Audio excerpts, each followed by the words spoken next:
አበበ በሶ በላ ይብላ ይብላ።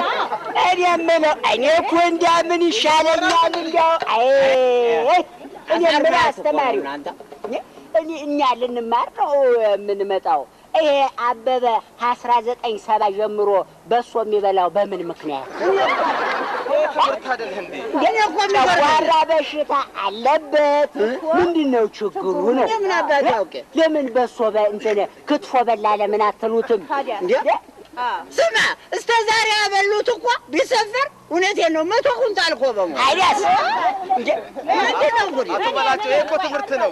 ይሄ እኮ ትምህርት ነው። እናንተ አረፍተ ነገር እንዴት ሊሰካካ እንደሚችል እያስተማርኳችሁ። ሌላ ወልኩት አበበ በሶ በላ ይብላ በላቸው። ምን ይሆነ የምለው አድምጡኝ፣ እኔን አድምጡኝ። ወይ እንጂ አበበ 1970 ጀምሮ አበበ ነው የሚባለው። እድሜው ምን ያህል ነው? አቶ አበበ ለምን አልተባለም? ኧረ ጋሽ አበበስ ብትጨምሩበት። ጋሽ አበበ ይሄ እኮ ትምህርት ነው። አተበላችሁ አተጎረብ ለምን ይረብሹኛል? ትምህርት እያስተማርኩ አይደል እንዴ? ቆይ መምህር፣ እኔ እዚህ ላይ ጥያቄ አለኝ።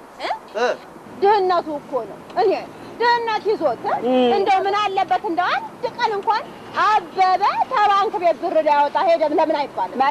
እኔ እኮ ስለ ሰው ታሪክ እያስተማርኳችሁ አይደል? አሁን ትምህርት እሺ፣ አሁን ወደሚቀጥለው እንሄዳለን። እሺ ወደሚቀጥለው እንሄዳለን። ልብ እያላችሁ ጠጣ በሚለው አሁን የምንሰራው እያዳመጣችሁ ጠጣ። አሁን ጠጣ በላ ጣሴ ማለት ነው። እያዳመጣችሁ ጣሴ አላ ጠጣ። የት አይነት ነገር ነው? ስማ የትኛው ጣሴ? የትኛው ጣሴ? የእኛ ሰፈሩ ይኸው ሰፈር